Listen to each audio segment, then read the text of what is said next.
Hello there, ladies and gentlemen, and welcome back to GreedFall. And today we have a small by the fire reading session that's going to happen. So we're going to go through our notes. This is just going to be a complimentary kind of chapter in this Let's Play. So you can bear with us. Let's go through the notes. The merchant congregation. Mr. de Sardet. There's the painting that was still in such a work in progress state that there was no way that would have been finished, even if we stayed for like a week or so. Brought up at the court of the Prince Orsay, and with his son Constantine, you have benefited from the best tutors and masters of arms. As skilled in combat as in games of the mind, you have also shown early aptitudes for light magic.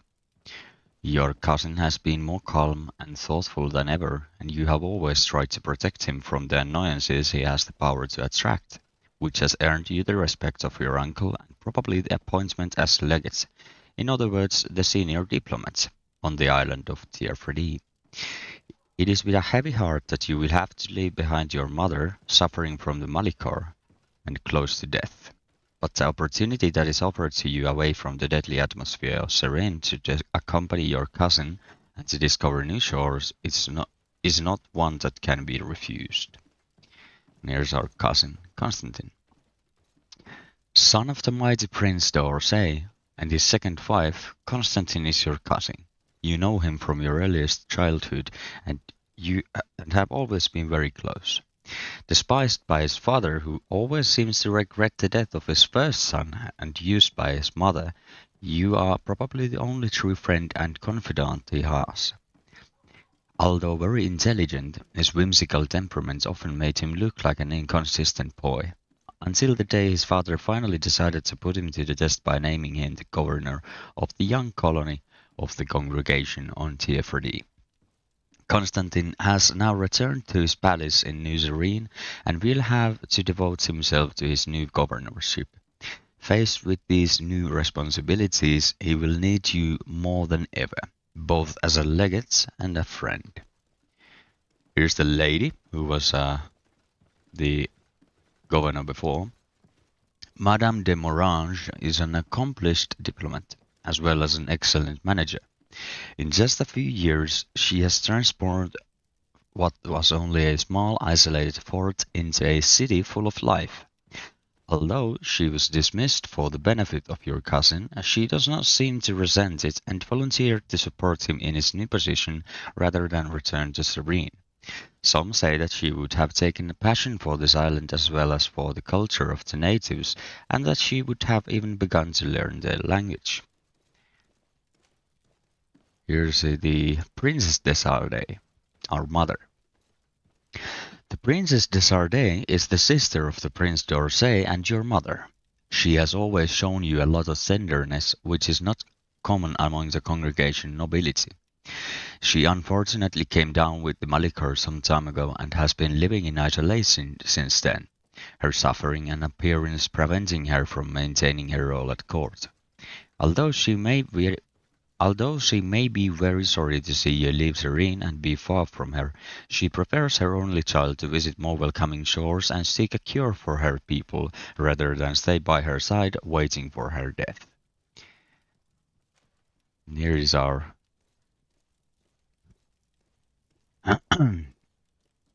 helper. You have known Mr. de Courcellon for years. This very cultivated man has taught you and your cousin Constantine history, the workings of politics, and the subtleties of diplomacy. You do not know if your uncle has sent him to you in the hope that he will keep an eye on you, or if he wanted to come himself, driven by the affection he has for you and his ever-lingering curiosity.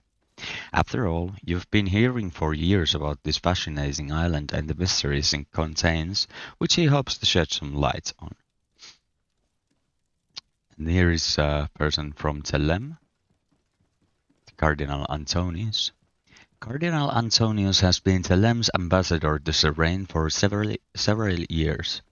He is a cunning man, versed on the subtleties of politics, but also a man of faith who has not yet given up the hope of converting the largest city of the congregation to his faith.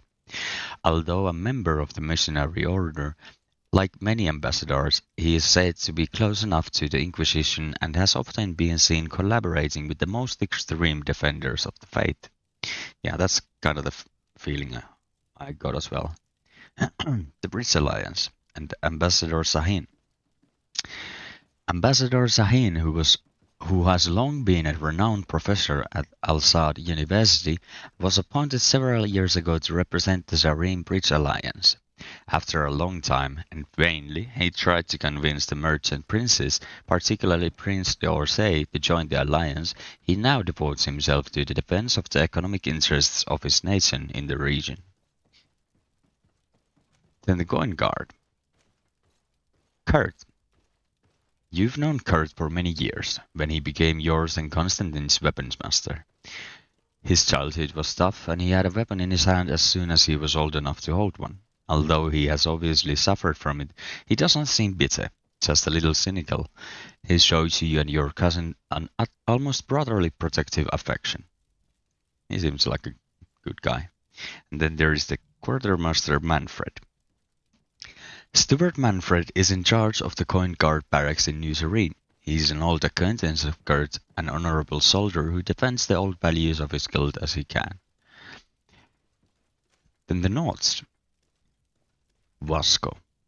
While the crossing to New Serene had gone smoothly, Vasco was laid off on his arrival by Admiral Cabral, and he seems to deeply resent this. As a sea-given, he has some regrets about the life he could have had if he had not been handed over to the Nords when he was just a baby. Despite this, he is a proud and loyal young man to the Nords, who has risen to the rank of captain through his bravery at the sea. A formidable fencer, he does not hesitate to poison his blade to overcome the toughest enemies. Then the natives of Tirpoli. Ciora. Ciora is one of the daughter of Blacknit, the leader of the Gais Rat clan of the village of Verdice. She is also their Doneigad. She is a proud young woman, very attached to her people and her mother, but she is also curious and seems to want to learn as much as possible about the settlers. Her knowledge of native culture and her talent for magic could be very helpful. Ulan. Ulan is the leader of the Sisaig Naimes clan, the bone blowers of the village of Vignamre.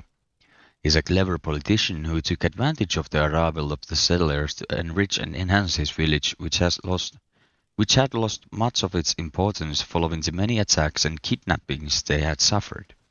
As supporter of peace, he will do everything in his power to maintain the best relationship possible with the settlers. Yet the other native clans look at him with a certain mistrust, finding his friendship for the newcomers rather suspicious. That's all for the characters. Now we go to the places. Serene. Serene is the biggest city of the mentioned congregation and one of the most important ports on the continent. It is a very old city that sea trade has long made rich, but it is also the ultimate diplomatic city thanks to the neutrality of the congregation. You can find everything you can imagine here. People from all over the world come together and its markets are full of the most exotic goods. For over a century, Serene's splendor radiated, attracting the best artists and philosophers of the time, despite the appearance of the Malichor. But since a little over 20 years, the deterioration of the congregation's relations with the Nords and an aggravated epidemic have drastically reduced its prestige and population. Today, Serene is a city that barely survives by clinging desperately to its past splendor. Okay, so that's interesting. It wasn't as prestigious as it has once been. I wonder if that is something that has an effect on how the other politicians treat their position in the city. And on Tier 3, we have the region of New Serene. The city of New Serene was founded around 5 years ago by Madame de Morange on the site of a small fort built by the congregation shortly before. ideally located in a cove where boats can anchor easily and halfway from cities on the two other nations of the island continent. This young city is constantly growing and teeming with new settlers. New Sardet represents all the hopes of the congregation.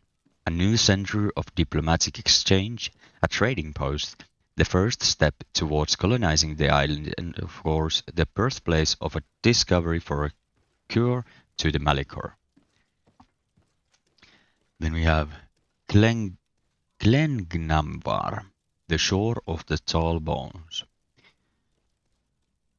Glengnamvar is a coastal region bordered by high granite cliffs located southeast of Tirfridi. Whales sometimes approach, and their bones gave it its native name, the shore of the tall bones. There is the village of Vignamri. This village belongs to the Sisaignames, the bone plower clan. Its name means the bones of the king in the native language, perhaps because the village profession is carving whale bones. It could also be because of the legend saying that the first guardian died nearby. It has long been one of the most important villages on the island, and its clan was highly respected until many disappearances weakened it and earned it the reputation of being cursed.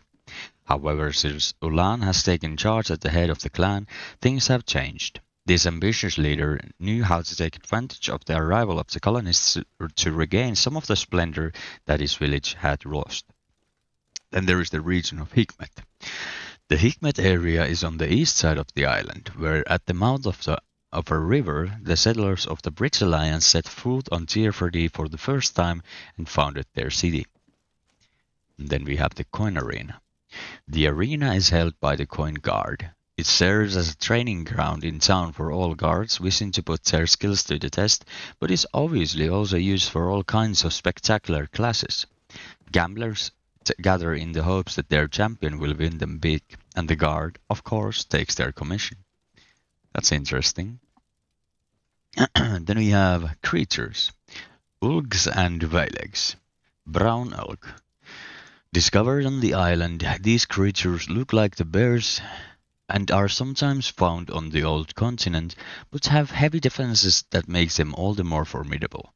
Very aggressive, they live in packs most of the time and often roam in the forests, although they mostly live in caves. We have fought a couple of these. Then there is the Andriks and the Tandrik. Andrik.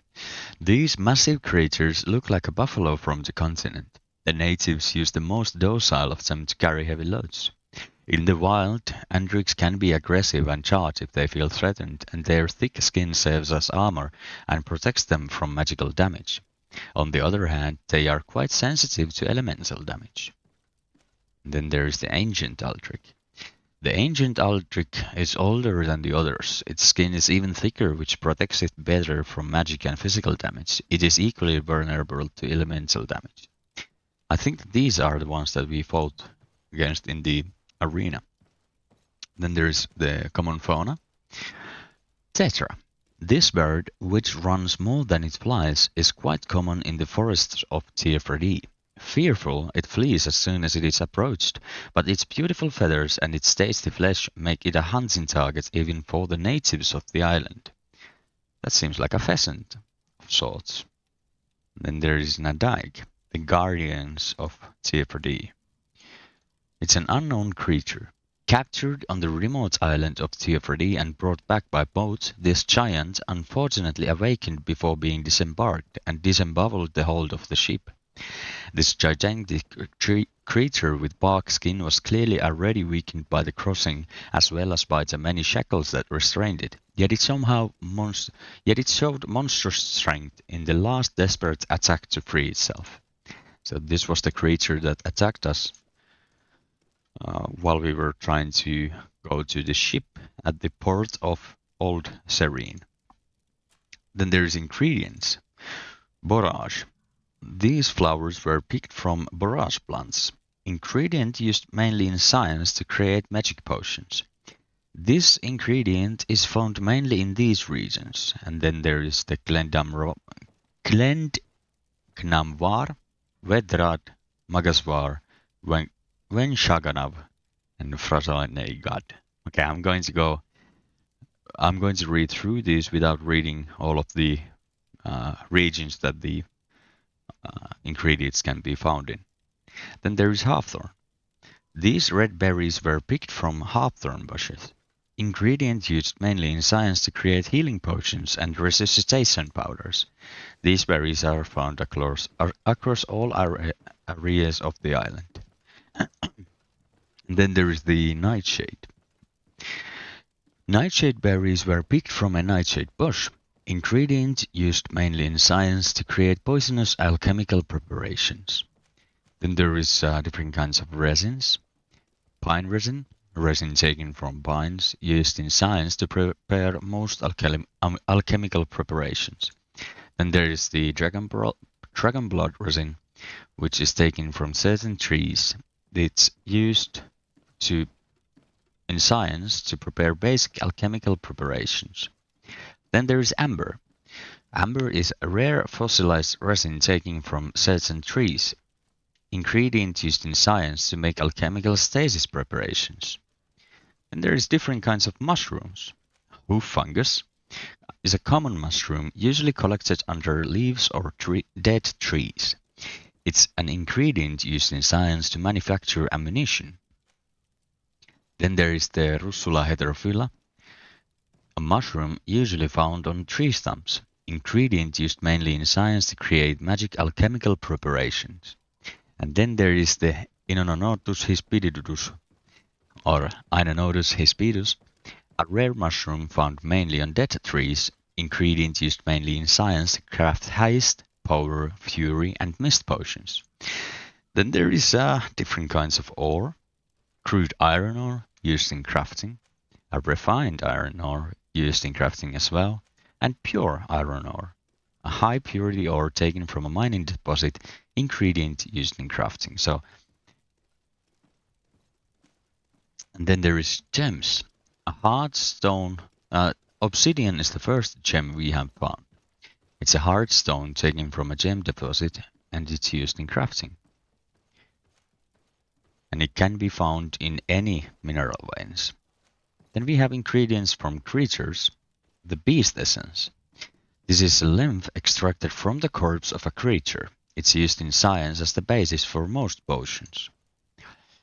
And then there is leather, taken from the body of a creature and used in crafting. Then we have the guide. I'm not going to be reading through the guide, but I'm still going to be reading through the notes found during our adventure. Actually, never mind, we have already written these as we found them. Okay, and that concludes our foray into the into the notes section. And I hope that you found it an interesting listen to. We're going to have another one of these, and at some point when I feel like there has been a lot of development and maybe a lot of new stuff to learn about. Yeah, thanks for listening to this and for watching this as well. And I'll see you next time.